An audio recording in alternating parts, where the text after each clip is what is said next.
अगर मैं आपसे कहूं कि बंगाल छोड़कर क्यों भाग रहे हैं बांग्लादेशी मुस्लिम, अरे वो बांग्लादेशी जो भारत के अंदर आकर आतंक फैलाने का काम, वो बांग्लादेशी जो भारत के अंदर आकर भारतीय लोगों की नौकरी खाने का काम किया करते थे, उनको एक बार में साफ कर दिया जा चुका है। लेकिन सवाल उठता है कैसे? क्योंकि बंगाल के अंदर चुनाव है और उस चुनाव से पूरा बांग्लादेश डरा हुआ है कि अगर गलती से ये सरकार बन गई तो बड़ी मुसीबत आ जाएगी हमारे ऊपर। और ये हम नहीं, बल्कि बांग्लादेश के अंदर जो पार्लियामेंट है और उस पार्लियामेंट के अंदर जो सांसद लोग बैठते हैं, उन लोग का कहना खुद है कि अगर बना वहां पर ये सरकार तो हमारा हो जाएगा हाहाकार। लेकिन कौन सा सरकार, क्या होने वाला है, कब होने वाला है? यार अगर आप देखने की कोशिश करोगे, जब से वेस्ट बंगाल के अंदर ये एग्जिट पोल निकाले गए जिसके अंदर बीजेपी को जीतते हुए दिखाई दिया और पूरी दुनिया देखी कि एग्जिट पोल में बीजेपी जीत रही है। अब ये एग्जिट पोल सही है कि गलत है उसकी बात एक बार साइड में रखते हैं, लेकिन पूरी दुनिया को तो यही लग रहा होगा कि अब बीजेपी जीतने वाली है। लेकिन जब ये एग्जिट पोल निकला तो बांग्लादेश के अंदर हड़कंप मचा, उतना भारत के अंदर नहीं मचा। बांग्लादेश के अंदर यह हड़कंप मचा कि अब बांग्लादेश के लोग भारत के अंदर जाकर नहीं रह पाएंगे, जो अवैध तरीके से रहते थे। लेकिन ये अवैध तरीके से रहना कैसे आते थे, क्यों आते थे, क्या करते थे, पहले इसको समझते हैं, फिर जानेंगे कि भारत को कितना बड़ा झटका इस चीज से लगता था।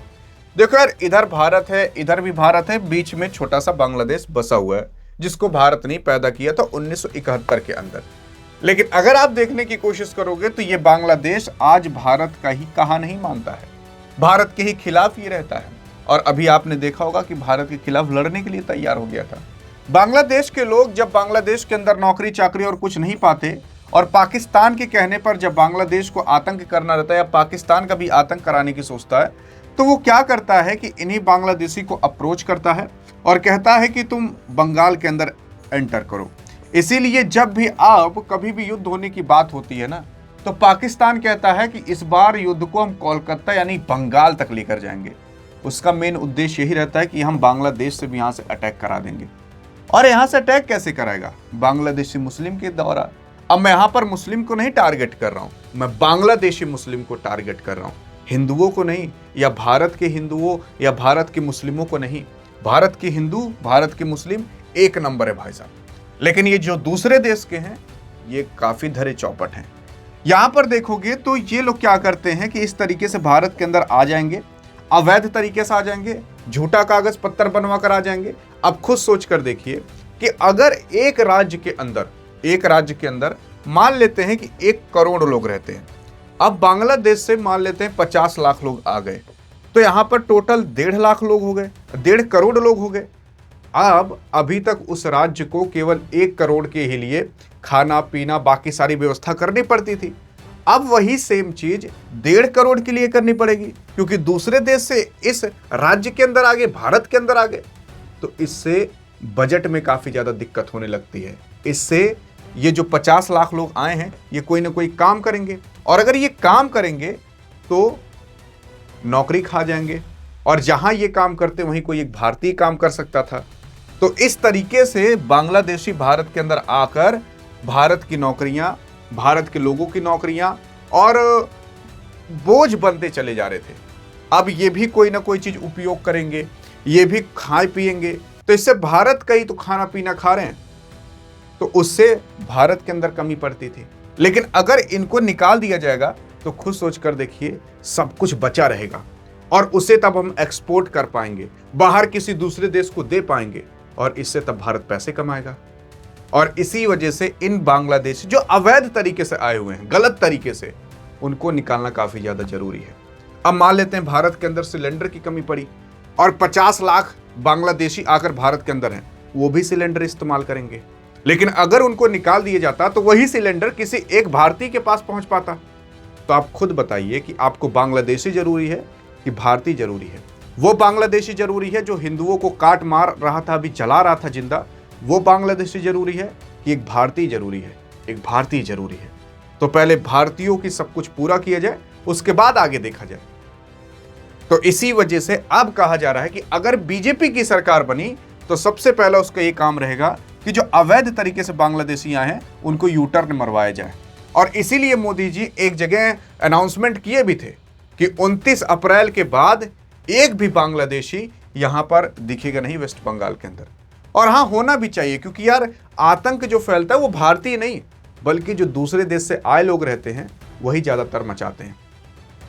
अब यहां पर जो भी आतंक मच रहा था उसमें वेस्ट बंगाल के इलेक्शन के अंदर उसमें काफी हद तक बांग्लादेशी भी होंगे, क्योंकि वो चाह रहे होंगे कि ये पार्टी जीते या पार्टी ना जीते, और इसी वजह से वो लोग ऐसा करने की कोशिश की, क्योंकि उनको पता था अगर ये पार्टी जीती तो उसके बाद हम यहां रह नहीं पाएंगे, तो अपने रहने के लिए कुछ ना कुछ तो वो लोग करेंगे। तो उनको अब वापस से बांग्लादेश भागना पड़ेगा, और बांग्लादेश भागना पड़ेगा। अपने ही देश के अंदर बोझ बने, क्यों भारत के अंदर बोझ बन रहे हैं? और ऐसा हम नहीं बल्कि रंगपुर के अंदर, बांग्लादेश के अंदर रंगपुर है, वहां का जो एक सांसद है उसने कह दिया है, एनसीपी का सांसद है, उसने कह दिया है कि अगर ऐसा हुआ तो काफी बड़ी दिक्कत हो जाएगी। लेकिन क्या दिक्कत होगी, कैसे होगी, उसने क्या कहा, अगर इसके बारे में जानना तो अभी हम बताते हैं। लेकिन उससे पहले भाई साहब आपके लिए एक व्हाट्सएप चैनल बना दिया है, जाकर आराम से फॉलो कर सकते हो। वहां पर भी अप टू डेट इंफॉर्मेशन सब कुछ आपको मिलते रहेगी। और हाँ, जो फॉलो कर लेगा अभी फ्री में हो जाएगा, बाद में पैसे देने पर भी नहीं होगा, क्योंकि पैसे थोड़ी नहीं इससे कमाने हैं, बस ज्ञान का आदान प्रदान करना है। तो आपके हाथ में अभी फॉलो करोगे कि थोड़ी देर बाद? डिस्क्रिप्शन में लिंक है। हाँ, मतलब सब कुछ आपको वहां पर मिल जाएगा, करंट अफेयर, जियो पॉलिटिक्स, सब कुछ मिल जाएगा एक व्हाट्सएप चैनल के अंदर, कहीं भटकने की जरूरत नहीं। लेकिन अगर देखिए कि ये कहा क्या है, देखो ये बांग्लादेश का सांसद है जिसका नाम अख्तर हुसैन है।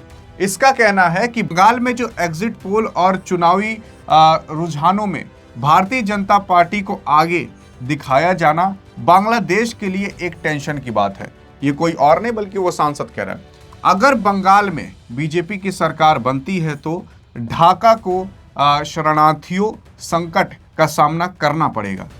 क्यों करना पड़ेगा? क्योंकि भारत पहले तो खदेड़ेगा उन बांग्लादेशी को जो भारत के अंदर अवैध तरीके से आकर रह रहे थे, भारत के अंदर आकर बोझ बन रहे थे और भारत के अंदर आकर गलत काम कर रहे थे।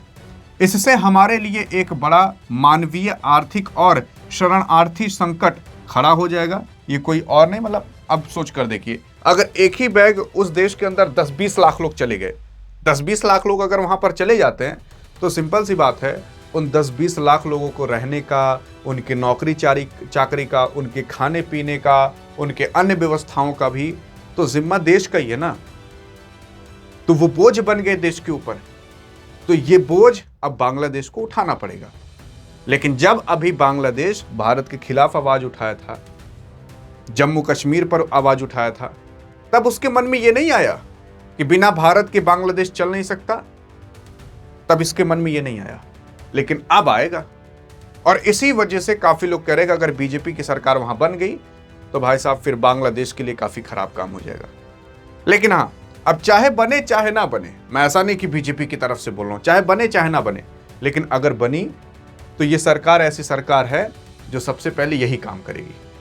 और आपने देखा होगा ममता बनर्जी की ओर क्यों ज्यादा मुस्लिम रहते हैं, क्योंकि उन्होंने ऐसे कोई स्टेप उठाया ही नहीं है कि बांग्लादेशी इसे छोड़कर चले जाए। अभी भी बंगाल के अंदर 27% मुस्लिम हैं।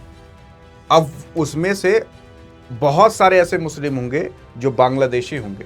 जो भारत के मुस्लिम हैं, आई लव यू यार, लेकिन जो बांग्लादेशी हैं उनसे क्या मतलब है आपका और हमारा, तो उनको निकालना जरूरी है। ऐसे ही बांग्लादेश के मुस्लिम केवल वेस्ट बंगाल के नहीं, अंदर नहीं, बल्कि आसाम के अंदर, उधर अरुणाचल प्रदेश, मणिपुर, वहाँ सब भी बांग्लादेशी के मुस्लिम फैले हुए हैं। और अगर बहुत ज़्यादा वहाँ पर बांग्लादेशी के मुस्लिम हो गए तो भाई साहब वो लोग भी आसाम को बांग्लादेश बनाने की मांग उठाएंगे ही उठाएंगे, और इसीलिए उनको निकालना जरूरी है। बाकी अब आप क्या सोचते हो उस मुद्दे पर, और आप किसे जिताना चाहोगे, अब ये आपके हाथ में।